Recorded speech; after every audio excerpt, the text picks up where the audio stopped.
Hace poco dedicamos un espacio muy importante en este canal a explorar los misterios de la cultura olmeca, destacando que, sin lugar a dudas, es la civilización más antigua de Mesoamérica, surgida alrededor del año 1500 a.C.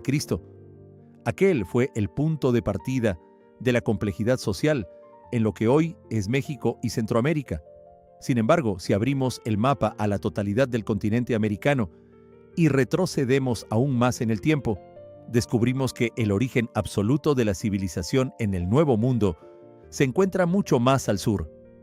Para entender la magnitud de lo que estamos hablando, debemos viajar al desierto peruano, donde hace 5000 años emergió la civilización de Caral Supe. La diferencia temporal con Mesoamérica es colosal. Caral se adelantó al surgimiento de los olmecas por más de 1500 años. De hecho, cuando los olmecas comenzaron a esculpir sus primeras cabezas colosales y a levantar sus templos de tierra, la ciudad sagrada de Caral ya había completado su ciclo histórico. Había sido abandonada tras brutales crisis climáticas y sus pirámides ya llevaban siglos enterradas ritualmente bajo la arena. Esta antigüedad sitúa a Caral en la misma línea de tiempo que los focos civilizatorios más antiguos de la humanidad. Mientras en Egipto se construía la pirámide escalonada de Saqqara y en Mesopotamia se consolidaban las primeras ciudades de Sumeria, en el Valle de Supe ya se edificaban colosales templos piramidales de piedra, y se utilizaba un sistema decimal de cuerdas anudadas para registrar información, el quipu. Pero con una diferencia asombrosa. A diferencia del Viejo Mundo, donde las culturas intercambiaban mercancías y conocimientos, Caral alcanzó el estatus de civilización en soledad y completo aislamiento absoluto. ¿Cómo logró una sociedad sin cerámica, sin metales y sin armas de guerra levantar la primera gran urbe del continente? Hoy nos adentramos en la ciudad sagrada de Caral.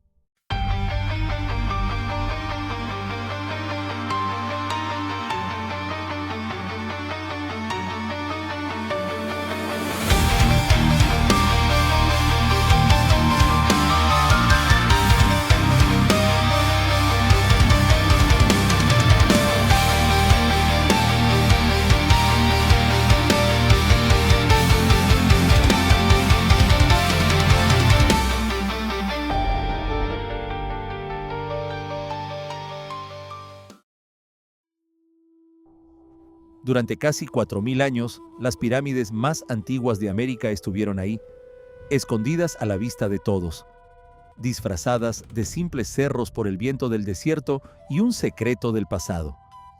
Para los habitantes del Valle de Supe, los templos de Caral eran solo colinas rocosas que siempre habían estado ahí, parte del paisaje árido de la costa peruana. ¿Y cómo se las arreglaron para pasar desapercibidas durante tanto tiempo? Pues fue una mezcla de decisiones humanas, la fuerza de la naturaleza y, bueno, un poco de despiste científico. Resulta que alrededor del año 1800 a.C., los habitantes de Caral tuvieron que abandonar la ciudad por una crisis climática. Antes de irse, decidieron enterrar todas las construcciones bajo montones de piedras y cantos rodados, como una ofrenda. No dejaron ni rastro. Luego, el desierto se encargó de lo suyo. Con las pirámides bien tapadas, los fuertes vientos de la costa central del Perú fueron acumulando arena sobre ellas, transformando los templos en montículos redondeados y sin forma. Con el tiempo, la gente se olvidó por completo de que allí había estado Caral. Para los habitantes del valle, era solo una zona eriaza por donde pasaba una antigua carretera a Huacho, que luego quedó tapada por una duna. Y ni siquiera el nombre de Caral, que viene de un pueblo cercano, les decía nada. Hasta los arqueólogos se dejaron engañar. Este camuflaje fue tan bueno que no descubrieron las pirámides hasta casi finales del siglo XX. Como bromeó el arqueólogo Michael Mosley, lo que esperamos determina lo que vemos. Si no esperamos ver grandes pirámides de plataforma, simplemente no las vamos a ver, incluso si es bastante obvio. El descubrimiento de la ciudad sagrada de Caral no fue cosa de un día para otro.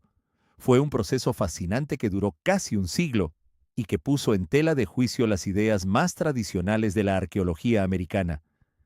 Aunque ahora podemos admirar esta impresionante metrópoli desenterrada, la historia de cómo la ciencia logró ver Caral es una verdadera aventura de perseverancia.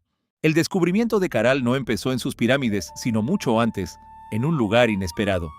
A principios del siglo XX, arqueólogos pioneros como el alemán Max Uhle en 1905 y el peruano Julio C. Tello en 1937 exploraron Áspero, un antiguo asentamiento de pescadores en la desembocadura del río Supe. Ambos se fijaron en algo curioso. En Áspero no había cerámica. En ese momento, sin tener toda la información que tenemos ahora, pensaron que Áspero debía ser una comunidad de pescadores primitiva y reciente. Como no se adentraron en el valle de Supe, el desierto del interior siguió guardando su secreto.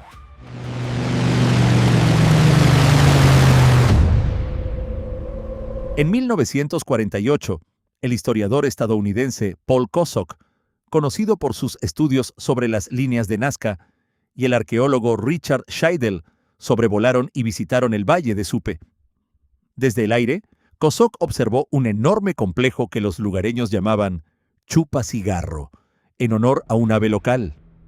En su informe póstumo de 1965, Kosok sugirió que estas ruinas monumentales debían ser muy antiguas.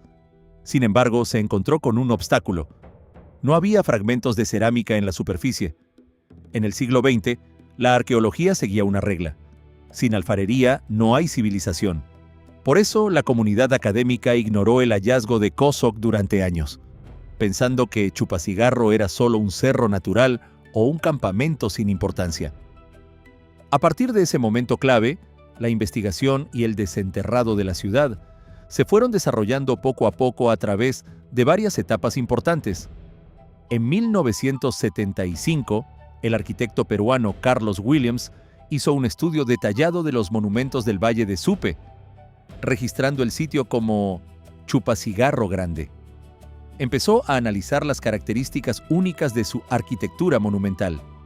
Luego, en 1979, el arqueólogo suizo Frederick Engel llevó a cabo las primeras excavaciones en el lugar. Hizo un plano de la zona y confirmó científicamente que el sitio era anterior a la aparición de la cerámica en los Andes. Finalmente, entre 1994 y 1996, la arqueóloga peruana Ruth Shady recorrió el valle y reidentificó el sitio, dándole oficialmente el nombre de Caral. A partir de 1996, Shady inició excavaciones científicas intensivas y sistemáticas. Con mucho cuidado retiró la arena y las capas del entierro ritual, consolidó los muros de piedra y reveló al mundo la impresionante fisonomía que conocemos hoy. Finalmente se retiró 8.000 toneladas de basura y al retirar toda esa cantidad de basura nos dimos cuenta que estábamos ante un sitio muy relacionado con la civilización de Caral. Esa mujer que acabas de ver es la doctora Ruth Shady Solis. A pesar de estar a punto de cumplir los 80, sigue totalmente activa sobre el terreno, liderando y dirigiendo las excavaciones en el desierto peruano.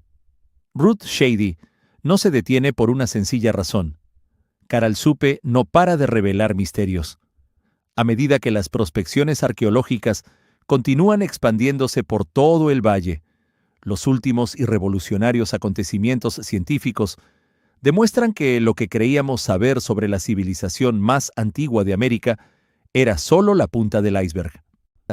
Las investigaciones científicas recientes del siglo XXI han llevado a repensar la historia del continente en dos niveles importantes: el continental y el mesoamericano. El concepto de la cultura madre surgió de un debate intelectual en la primera mitad del siglo XX, más que de pruebas irrefutables.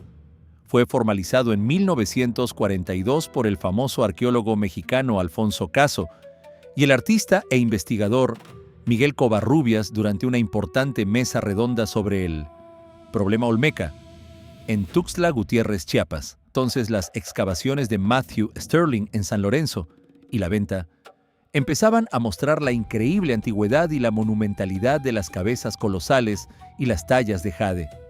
A pesar del escepticismo de reconocidos mayistas como Sylvanus Morley y J. Eric Thompson, quienes creían que los mayas eran los verdaderos pioneros del continente. Caso afirmó con valentía que la cultura de la costa del Golfo era la matriz civilizatoria o cultura madre de Mesoamérica. Cuando las primeras pruebas de radiocarbono confirmaron que San Lorenzo floreció a mediados del segundo milenio antes de Cristo, alrededor del 1200 antes de Cristo al 1500 antes de Cristo, la idea de que los olmecas fueron los primeros pareció consolidarse, convirtiéndose en una verdad aceptada en las escuelas. Desde 1996, la doctora Ruth Shadi Solís y su equipo han estado excavando en la ciudad sagrada de Caral, y lo que han encontrado es simplemente impresionante. Un complejo urbano precerámico de una escala enorme. Y la cosa se puso aún más emocionante en 2001, cuando la revista Science publicó los primeros fechados radiocarbónicos de Caral. Caral se construyó hace 2627 años antes de Cristo. Este descubrimiento cambió por completo la forma en que entendemos la historia del Nuevo Mundo. Mientras que los olmecas florecían por allá por el 1200 antes de Cristo, Caral ya era un estado complejo y un centro urbano monumental en el año 3000 antes de Cristo. Caral Supe se adelantó al desarrollo de la complejidad social de Mesoamérica por al menos milenio y medio, una pasada. Imagina una cuna de civilización, tranquila y apartada del mundo. A diferencia de Mesopotamia, Egipto o el Valle del Indo, donde las culturas intercambiaban ideas y técnicas, Caral floreció en un aislamiento casi total, sin cerámica ni metal y sin depender de un solo cereal como el maíz, que apenas representaba el 12% de su alimentación. Los habitantes del Valle de Supe desarrollaron sistemas de irrigación impresionantes, estudiaron las estrellas y llevaron registros con sus quipus decimales. Mientras los olmecas empezaban a formar pequeñas aldeas en el Golfo de México, la ciudad sagrada de Caral ya había vivido un milenio de esplendor. Sin embargo, hacia el 1800 a.C., una megasequía global la obligó a colapsar.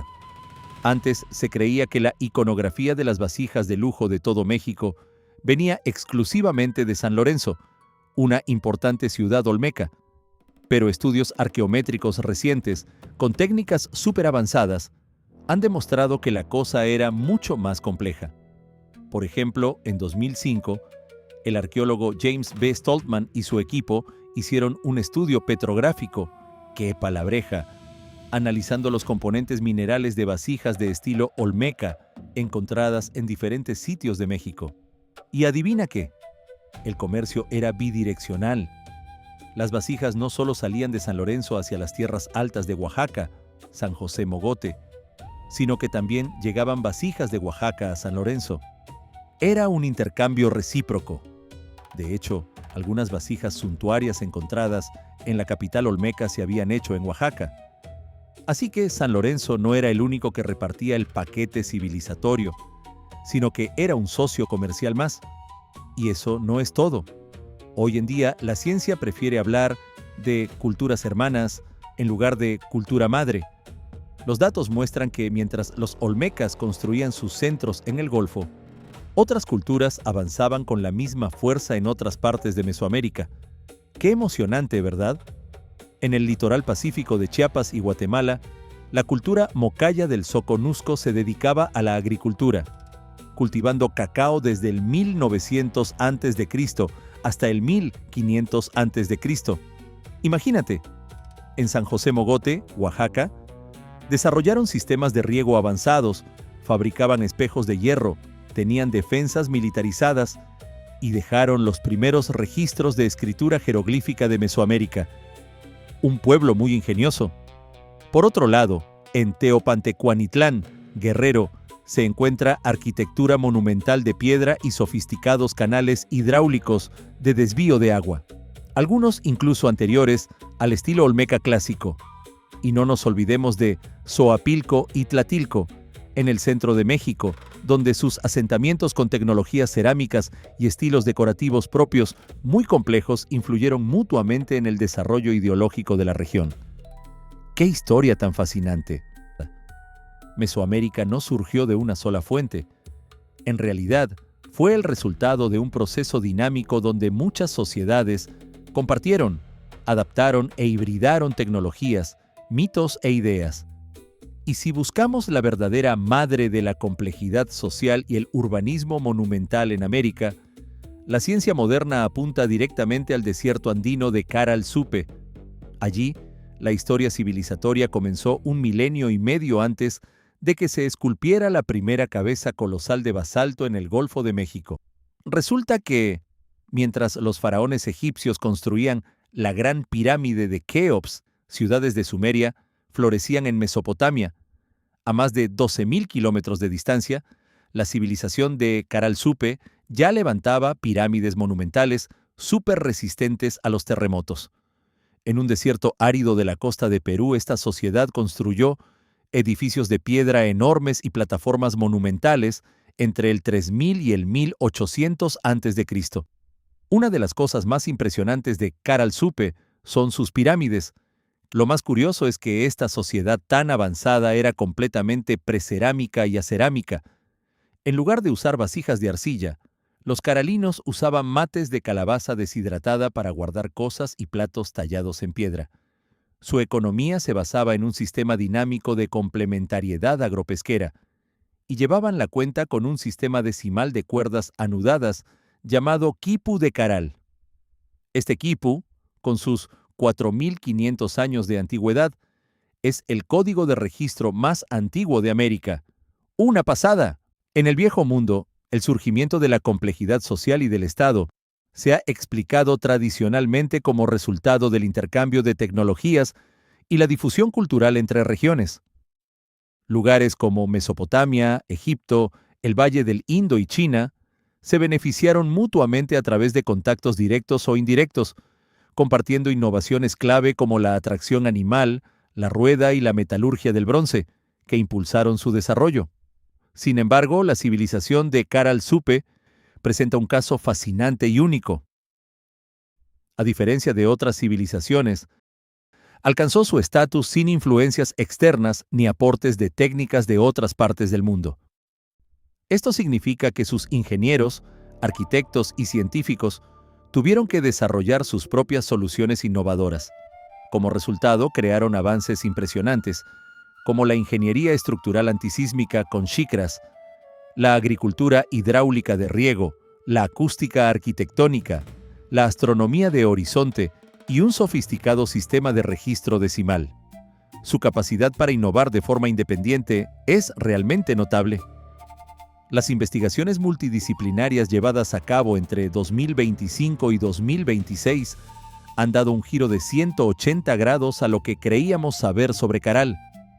Olvídense de la idea de que era una sociedad simple o puramente igualitaria.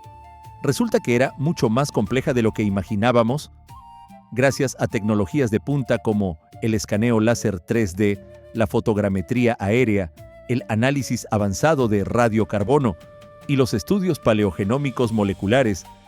Hemos descubierto que la sociedad de Supe tenía sistemas de control social y previsión científica súper avanzados, casi como máquinas de alta tecnología prehistórica.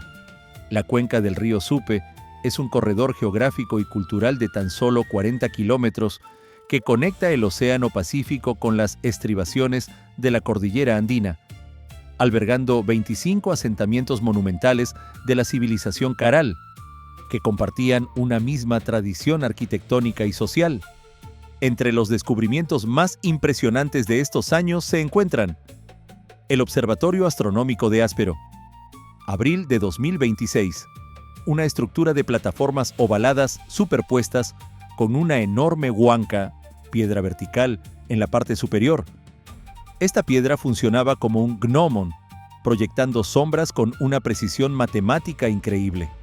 Gracias a esto, los antiguos astrónomos podían calcular el tiempo estacional, anticipar los cambios en las corrientes marinas de la Cochamama y predecir eventos climáticos extremos. El templo con efecto Venturi en Era de Pando, abril de 2026.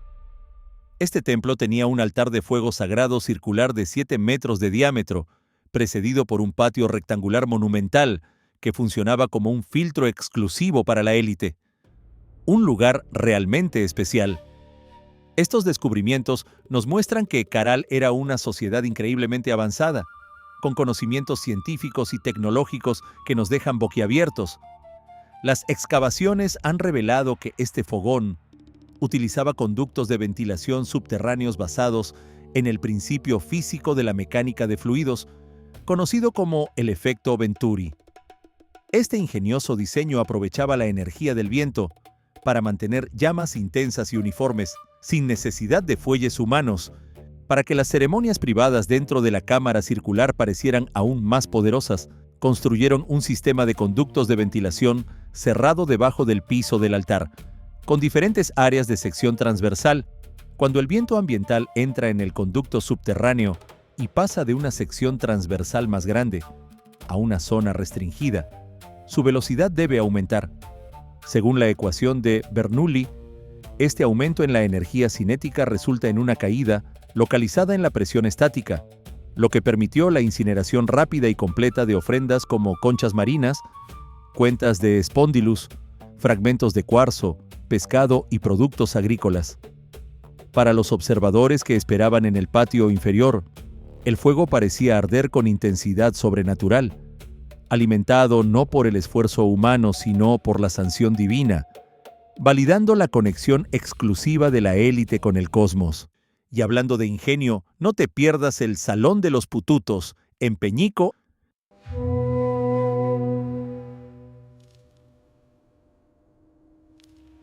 Mientras que Era de Pando utilizaba la ingeniería térmica y espacial para separar las clases sociales, la ciudad posterior al colapso de Peñico integró su población a través de la tecnología acústica. Este recinto público fue diseñado con una ingeniería acústica impresionante para amplificar y masificar el sonido de decenas de caracolas marinas al mismo tiempo. Funcionaba como un sistema de comunicación masiva y un poderoso ritual en el valle. En lugar de una sociedad sencilla o idílica, encontramos una sociedad con una estructura sociopolítica muy elaborada y un sistema de control social bastante estricto. En Peñico, una ciudad de 22 hectáreas situada en una ladera desértica a 600 metros sobre el nivel del mar para protegerse de inundaciones, las excavaciones dirigidas por Ruth Shady y Mauro Ordóñez han sacado a la luz el impresionante Salón Ceremonial de los Pututos. Este espacio cuadrangular, construido sobre un espolón rocoso natural, tiene en sus paredes interiores unos relieves escultóricos polícromos hechos de barro crudo que representan pututos o trompetas de caracolas marinas. La elección del pututo como símbolo ideológico primario se arraigó en sus propiedades acústicas. A diferencia de las delicadas flautas de hueso de pelícano microtonales que se encuentran en las plazas circulares de Caral, que fueron diseñadas para actuaciones musicales íntimas y armoniosamente complejas, el pututo es un transductor de presión acústica. Cuando es soplado por un celebrante entrenado, un pututo actúa como un megáfono natural, irradiando energía acústica de alta intensidad. Las ondas sonoras producidas por estas grandes conchas contienen fuertes fundamentos de baja frecuencia y armónicos ricos, pares y extraños de alta frecuencia.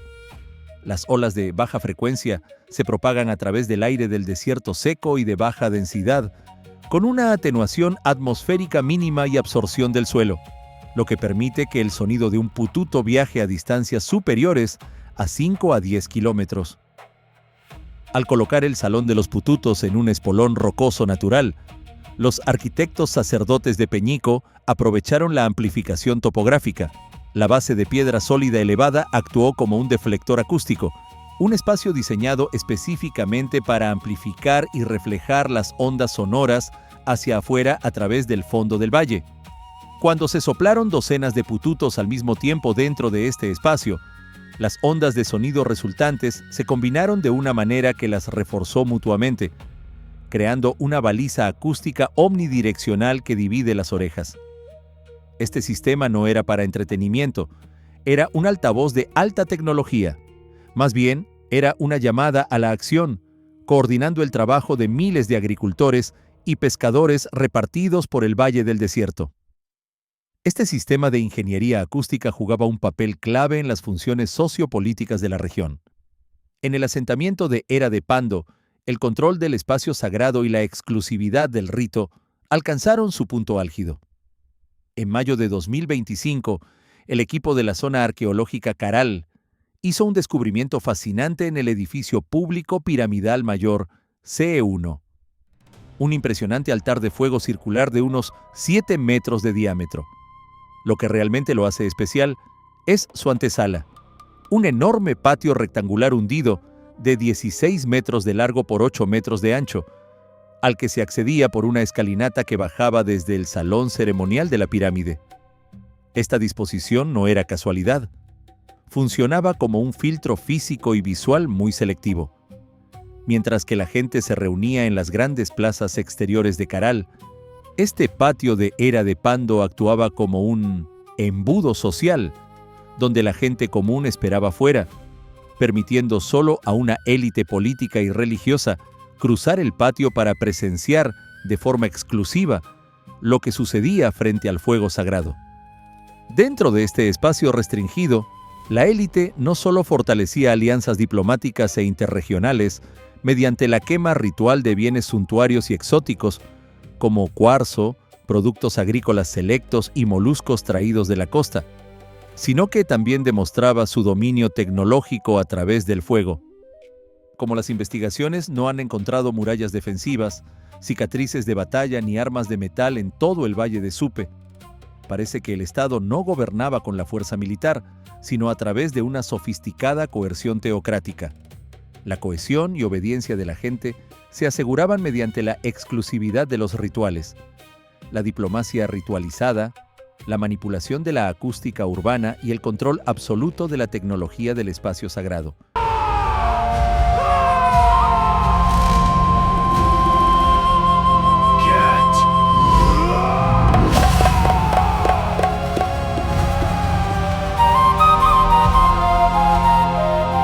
Cuando pensamos en las primeras sociedades estatales, a menudo nos vienen a la mente imágenes de ejércitos fuertes y el uso de la fuerza.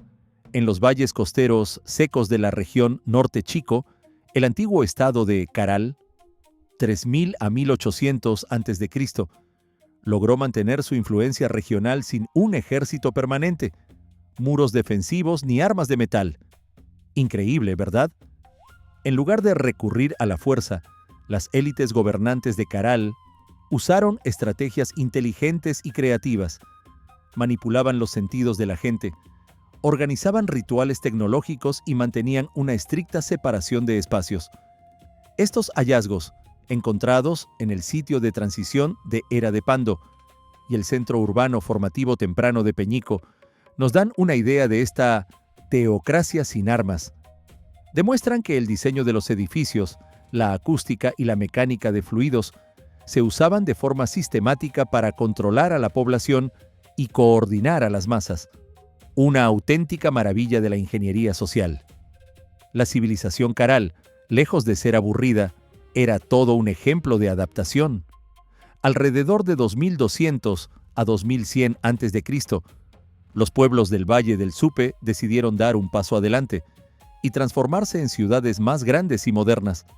La gente empezó a vivir en casas más amplias, a usar herramientas de piedra más variadas y a construir estructuras impresionantes como pirámides y plazas. Todo esto fue para adaptarse a los cambios del entorno, como la sequía y la erosión del suelo. Caral, una sociedad avanzada, supo prosperar en un ambiente complicado. En esa época, Caral, la capital y la ciudad sagrada de Caral Supe, perdió un poco de protagonismo. Mientras tanto, Era de Pando, en el Valle Inferior, creció muchísimo y se convirtió en un centro urbano importante. Entre el 1800 y el 1500 a.C., una megasequía de un siglo, que posiblemente estuvo relacionada con una sequía global, afectó la agricultura del valle y provocó que mucha gente se fuera. Buscando nuevos lugares para vivir, la gente se trasladó a sitios donde el agua de deshielo glacial y las rutas comerciales fueran más fáciles de alcanzar. En este contexto se fundó Peñico, a 16 kilómetros al este de Caral, en una terraza elevada a 600 metros sobre el nivel del mar. Peñico se convirtió en un lugar clave que conectaba el Pacífico, los Andes y la Amazonía. En mayo de 2025 se descubrió un impresionante complejo de altar de fuego en Era de Pando, cerca del gran templo piramidal C1. Este hallazgo ha dado mucha información sobre las prácticas religiosas de la época. En lo profundo de la cara occidental de la pirámide se encuentra una cámara circular impresionante de unos 7 metros de diámetro. Para llegar a este santuario interior sagrado, había que atravesar un enorme patio rectangular de 16 metros de largo por 8 metros de ancho. Este diseño creaba un embudo físico, donde el patio rectangular y el altar circular trabajaban juntos. La mayoría de la gente se quedaba en el patio inferior, pero había una escalera que llevaba a la sala ceremonial oeste, que estaba bien vigilada. Solo a ciertas autoridades religiosas, políticas y sociales se les permitía entrar en la cámara circular. Al elevar el espacio ritual y limitar las líneas de visión, la élite creaba una sensación de exclusividad y dramatismo. Los plebeyos en el patio podían ver el resplandor y el humo del fuego sagrado, pero no podían acercarse, lo que reforzaba su estatus en la jerarquía estatal. Gracias a los avances en paleogenómica y bioarqueología, los científicos han podido estudiar coprolitos humanos antiguos, sí, restos de heces, y estos estudios nos han contado mucho sobre la vida en Caral, especialmente sobre cómo la posición social influía en la salud y la ecología microbiana intestinal de sus habitantes. Un equipo de investigadores peruanos diseñó un laboratorio móvil estéril. Imaginaos. Con este laboratorio pudieron validar científicamente los datos metagenómicos antiguos, lo que les permitió descubrir jerarquías espaciales y un dualismo dietético en Caral. En otras palabras, la sociedad de Caral estaba dividida en grupos con diferentes niveles de riqueza y acceso a la comida. La élite de Caral disfrutaba de una dieta rica en proteínas marinas y frutas exóticas. Esta dieta variada les ayudaba a tener un microbioma intestinal diverso y saludable. Por otro lado, la población común dependía principalmente de batatas y anchovetas. Esta dieta más monótona podía llevar a deficiencias nutricionales y a un microbioma menos diverso. A pesar de estos desafíos, la gente de Caral tenía una farmacopea herbaria bastante sofisticada. Usaban plantas medicinales para tratar diversas enfermedades. Sin embargo, también se enfrentaban a problemas ambientales, como la contaminación por metales tóxicos. Además, la crisis climática y el colapso ambiental provocaron una migración masiva hacia la costa. Esta migración, sumada a la hacinación y a la vulnerabilidad biológica de la población, exacerbó la propagación de enfermedades. En resumen, el análisis paleogenómico de coprolitos nos ha revelado que la estratificación social en Caral se reflejaba en la salud y el microbioma intestinal de sus habitantes. Es un recordatorio de que, incluso en una civilización tan antigua, la desigualdad social tenía un impacto significativo en la vida de las personas. Hasta hace poco, circulaba por internet la idea de que los antiguos habitantes de Caral habían dejado profecías místicas sobre el fin del mundo por el cambio climático, escritas en las paredes de Bichama. La realidad científica es mucho más fascinante que cualquier teoría de conspiración. Los habitantes de Bichama no eran profetas, sino personas que lograron sobrevivir a un colapso climático severo. Alrededor del año 1800 a.C., una megasequía de larga duración cubrió sus campos agrícolas con arena. Para enfrentar esta crisis, los habitantes de Bichama no se limitaron a rezar. Tomaron medidas prácticas. Cambiaron la orientación de su templo principal y su plaza circular, demoliendo la fachada que apuntaba al norte para dirigirla hacia el este, donde el agua de las cordilleras descendía. En este nuevo lugar, crearon la famosa escultura de la pareja de sapos, de arcilla cruda, descubierta en agosto de 2025, y relieves de hombres famélicos con las costillas expuestas. Estas obras no eran profecías para el futuro, sino un testimonio conmovedor de su propio trauma colectivo. El legado tecnológico de la crisis de Caral ha perdurado hasta nuestros días. Para proteger sus majestuosas pirámides de los terremotos durante las largas megasequías, los ingenieros de Caral idearon una solución ingeniosa: las xicras. Estas son bolsas hechas de fibra vegetal, tejida con junco, rellenas de piedras, que se colocan en los cimientos de las construcciones. Hasta hace poco se pensaba que esta técnica era solo una curiosidad arqueológica del pasado. Sin embargo, hoy en día, ingenieros de la Pontificia Universidad Católica del Perú, liderados por el ingeniero Julio Vargas Neumann, están recuperando activamente esta antigua física sismo-resistente de hace 5.000 años. Su objetivo es evitar el derrumbe de viviendas vulnerables en los cerros habitados de la Lima moderna. Así, el pasado de Caral está contribuyendo a salvar vidas en el presente. Caral nos muestra que el tiempo en nuestro continente no surgió de armas, metales o ejércitos destructivos, sino de la organización social, la ciencia del cosmos y una profunda comprensión de nuestro entorno. Cada vez que el desierto de Supe nos regala una nueva piedra, la historia de América se reescribe por completo. Durante mucho tiempo, la arqueología de los Andes centrales se centró en la idea de que las culturas costeras se desarrollaron gracias a la influencia de las sociedades agrícolas de los valles interiores. Esta perspectiva, popular en la literatura del siglo XX, veía los asentamientos costeros, como el puerto de Áspero, como simples aldeas de pescadores.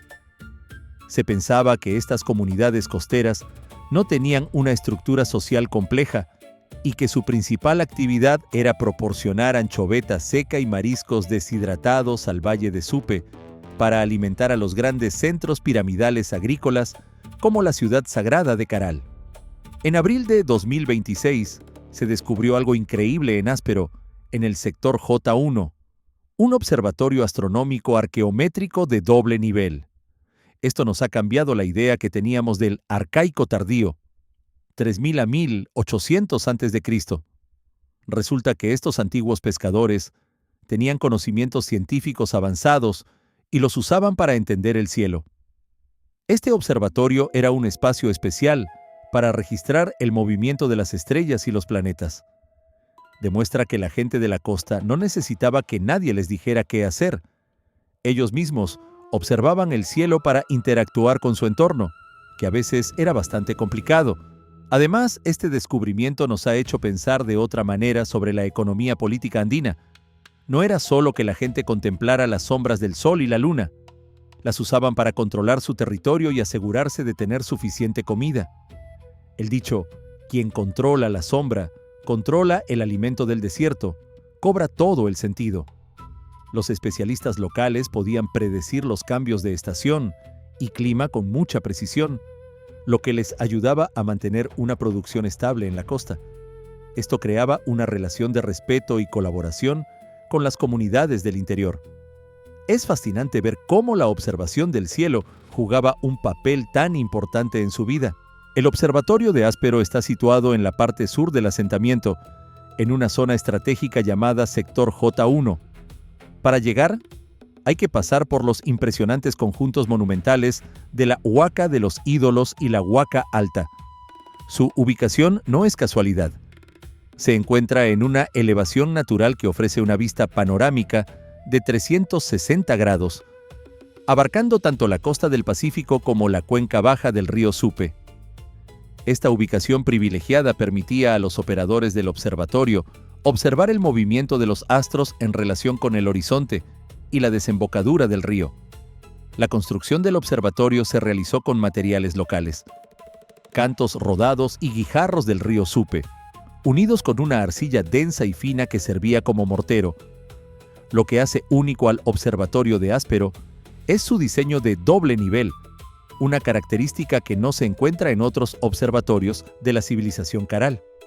La estructura se compone de varias plataformas y elementos métricos que forman un conjunto fascinante, que tiene dos plataformas principales. La primera, la plataforma inferior, es como una terraza ovalada de unos 9 a 9,4 metros de diámetro y se eleva aproximadamente 1 metro sobre el suelo. Esta plataforma servía para que los observadores tuvieran una vista despejada, sin las distorsiones que causan la neblina costera y el terreno irregular.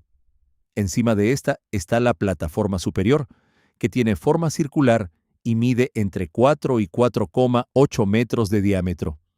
Está recubierta con un enlucido fino de arcilla clara, lo que ayudaba a ver mejor las sombras que se proyectaban sobre ella. En el centro de esta plataforma superior hay una piedra rectangular llamada huanca, que es típica de la cultura andina. Esta piedra tiene una parte visible de 22 centímetros de altura y funcionaba como un gnomon, es decir, una especie de reloj solar.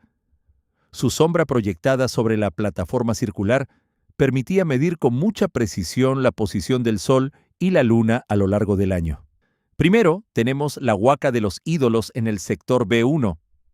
Esta es una pirámide escalonada ceremonial con una plaza circular de 16 metros de diámetro y un cuerpo piramidal monumental. Se construyó usando rellenos de plataformas con bolsas de fibra tejida y muros de piedra canteada. Entre sus elementos simbólicos destacan las figurillas de arcilla cruda descabaladas y un pórtico con 2 monolitos gemelos de 1,8 metros de altura. Luego está la huaca alta en el sector A1, que es una pirámide escalonada mayor. Esta estructura cuenta con plataformas superpuestas de gran escala con una escalinata central. En algunas fases se usaron rellenos sólidos sin xicras y muros de piedra careada. Además, tiene espacios de almacenamiento de moluscos y áreas domésticas de élite adyacentes. La huaca de los sacrificios en el sector L también es una pirámide escalonada ceremonial. Se caracteriza por su pirámide con escalera central y laterales secundarias. Se observa una transición constructiva de piedra canteada a cantos rodados. Lamentablemente se han encontrado entierros de sacrificio humano, incluyendo niños y neonatos con traumatismo craneal. Por último, tenemos el observatorio del sector J1, que es un observatorio arqueométrico. Tiene un doble nivel. La base mide aproximadamente 9,40 metros y el nivel intermedio unos 4,80 metros. Está construido con mampostería de cantos rodados, guijarros pequeños y mortero de arcilla fina. En el centro se encuentra una huanca de 22 centímetros de altura que sirve como gnomon, y adyacente hay un fogón ritual. Estos sitios no solo son impresionantes por su arquitectura, sino también por los elementos simbólicos y científicos que nos ofrecen una visión de las culturas que los construyeron. En el sector J1 de Áspero, la gente tenía un método genial para calcular las coordenadas astronómicas y temporales. Usaban la huanca central para registrar las sombras que proyectaba el Sol o la Luna. Esta huanca, un bloque de piedra, creaba una sombra en el suelo enlucido. Y la longitud y dirección de esta sombra cambiaban cada día según la posición del Sol o la Luna y la ubicación de Áspero. Cuando una sombra pasaba por una marca o muesca tallada en la piedra de la plataforma superior durante el solsticio de diciembre, sabían que era hora de empezar un nuevo ciclo temporal y productivo. Era como su propio año nuevo astronómico. Y durante los equinoccios de marzo y septiembre, las sombras trazaban una línea recta perfecta desde el amanecer hasta el ocaso sobre el suelo del observatorio, lo que les ayudaba a calibrar las orientaciones espaciales y los puntos cardinales con precisión. Pero no solo se fijaban en el Sol. Los expertos de Áspero también estudiaban la órbita de la Luna con mucho detalle. Como la economía local dependía mucho del mar, medir el ciclo sinódico lunar, que dura unos 29,53 días, era súper importante. Las variaciones en la sombra lunar nocturna les decían cuándo se acercaban las mareas de Sisigia, o mareas vivas, que coinciden con la luna nueva y la luna llena. En esos momentos, el marisqueo y la recolección de bivalvos en las zonas intermareales eran más productivos, pero también podían ser peligrosos por el oleaje. Así que tenían que estar atentos. En el sector J1 de Áspero, este sistema se integraba en un modelo de predicción climatológica súper avanzado, diseñado para ayudar a controlar los cambios de la corriente de Humboldt y prever cualquier problema ambiental que pudiera surgir por el Niño o Oscilación del Sur, ENSO. La corriente de Humboldt, a la que cariñosamente llamaban la Cochamama, la Madre Mar, trae aguas frías que albergan una cantidad increíble de vida marina, lo que es vital para la pesca costera. Sin embargo, durante los eventos de El Niño, el agua cálida del Ecuador se desplaza hacia el norte, interrumpiendo el afloramiento de nutrientes. Esto hace que la anchoveta se disperse, lo que puede llevar a sequías en los valles costeros y lluvias torrenciales inusuales en las laderas andinas. Para estar preparados para estos cambios, los sacerdotes astrónomos tenían un método muy ingenioso. Observaban las sombras de la Huanca y las comparaban con las posiciones de ciertas estrellas, sobre todo el cúmulo abierto de las Pléyades o Colcas. A finales de junio, la visibilidad de las Pléyades durante su orto helíaco dependía de la cantidad de vapor de agua y cirros subvisuales en la alta troposfera. Estas condiciones atmosféricas aumentan bastante antes de que se produzca un episodio cálido de El Niño en el Pacífico Este, lo que les daba una pista valiosa sobre lo que estaba por venir. Cuando las Pléyades se veían tenues y difusas, con menos estrellas de lo normal por culpa de unas nubes invisibles muy altas, los expertos predecían que las lluvias de invierno en la sierra serían escasas y que el calentamiento del mar afectaría a los recursos marinos. Los antiguos habitantes de la civilización Caral practicaban el buceo para extraer el choro zapato, Choromytilus chorus. El hábitat de este bivalvo es la zona del infralitoral rocoso, ubicada a profundidades de entre 4 y 30 metros, lo que obligaba a los mariscadores de la costa de Supe a sumergirse mediante buceo para su recolección. La selección de ejemplares de gran tamaño de esta especie para ser colocados como ofrendas rituales, como las 6 valvas que cubrían una cabellera en un entierro de Caral, o las halladas en el cajón de ofrendas, demuestra el alto valor que le daban a estos moluscos, a pesar de la dificultad física que implicaba su extracción por inmersión profunda. Existe un registro súper detallado y fascinante de la exostosis auditiva externa, EAE, también conocida como oído de surfista, en restos humanos de varios periodos y sitios arqueológicos de la costa peruana. Esta afección es básicamente un crecimiento óseo benigno en el conducto auditivo externo, causado por la exposición prolongada y repetida al agua fría, el viento y la humedad. Se desarrolla lentamente, tarda entre 3 y 5 años de inmersiones constantes para causar cambios subclínicos y entre 10 y 15 años para formar nódulos visibles que pueden bloquear el conducto. En la costa peruana, la corriente de Humboldt es la principal culpable de esta condición. Sus afloramientos de aguas subantárticas superfrías, por debajo de los 16 grados Celsius a 19 grados Celsius, exponen constantemente a los buceadores, lo que lleva a una alta prevalencia de exostosis incluso cerca del Ecuador. Ahora hablemos de la momia 451, una persona de la cultura Paracas.